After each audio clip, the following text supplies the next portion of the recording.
Ever since I got hit with a basketball directly in my face, I hated basketball. I disliked everything about it. I never understood why people loved basketball so much. Shooting a silly orange ball into a dumb net, dribbling a ball up and back down the court, getting injured, also having people's nasty, germy bodies online. Yeah, no. I found it very displeasing, but things changed in seventh grade. While me and my friends were sitting at lunch, we noticed a man walking around with yellow papers in his hand, distributing them out to each table he came across. I was pretty curious on what kind of papers the man was passing out, but I wasn't worried about it. After some time, the same man that was passing out yellow papers finally came to my friend's table. When he spoke, his voice sounded awfully familiar. I looked up to see it was my sister's high school basketball coach. We both made eye contact, and I just had a feeling something was going to happen. I quickly looked down, breaking eye contact me and him had, looking down at my untouched lunch that I haven't even laid a hand on. "Are you going to try out?" he asked. I already knew he was talking to me. I can feel him shooting laser beams in the back of my head. I looked up to see him staring right at me. In that moment, I was lost in thought, not knowing what to say, but then snapped back in reality by a shove. I could see he was still waiting for my response, but I was still struggling on what to say.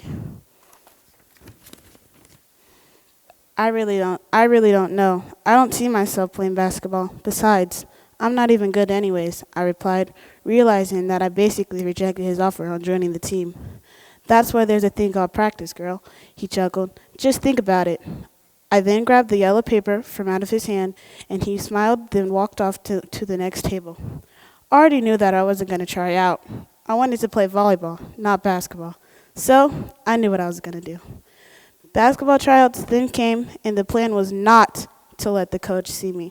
Sitting down in ninth hour, watching the clock, and not whatever we were learning in that class. We only had 7 minutes left, but with me staring at the clock made it seem like the class just started.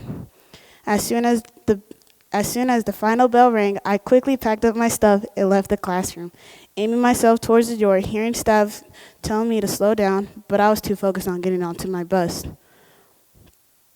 Volleyball tryouts came, and I was pretty nervous since this was my first time ever playing volleyball, but I had a gut feeling that something good was going to happen. I partnered with my friend Natalie since we planned on it before tryouts began, and we heard that only 4 sixth graders could make the team. But I felt like we had potential. We were told that we would receive an email with our tryout number around 8 o'clock, and it was currently 7:25, so I waited. I then felt my phone vibrate. I grabbed my phone to see that it was 8:02, and I had a notification from my Gmail. As I searched through the numbers looking for mine, I found it and smiled. I then remembered that the email said that our first practice will be tomorrow. So, with that, I packed my volleyball bag and had it next to my school bag so I don't have to scramble and find stuff in the morning. One practice, a familiar figure came in with some wires in their hand.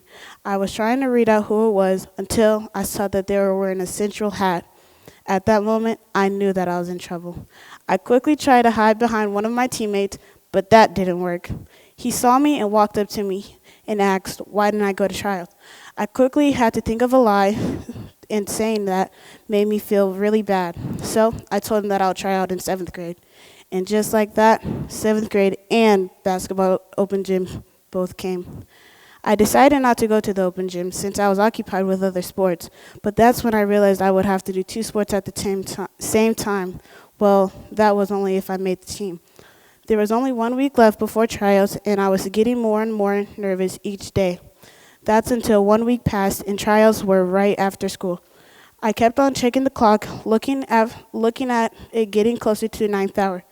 I wasn't paying attention to the teacher lesson at all, but I was more focused onto the clock. We had started packing up our stuff since there were only 2 minutes left of class before 9th hour, and the bell rang. This time, I did pay attention because science was the easiest class for now. There were 2 minutes left before the bell rang, and we started to stack up the chairs and waiting for the bell to ring. I was lost in thought, and I saw that I was the only one in the classroom. I walked out and went to my locker to grab my book bag and my other supplies. I went to the gym. I went to the gym seeing that people were already there. I noticed that a lot of my friends were here, and they were really good at basketball. I just stood there since I didn't have any basketball shoes, so I tried out in Crocs. Af- After the tryouts, I felt something that I never felt for a sport before. I enjoyed playing basketball now. I wanted to play any chance I got. One coach showed me a side that I'd never seen before, and I am thankful for my coach. He helped me to like the sport I never thought I would like.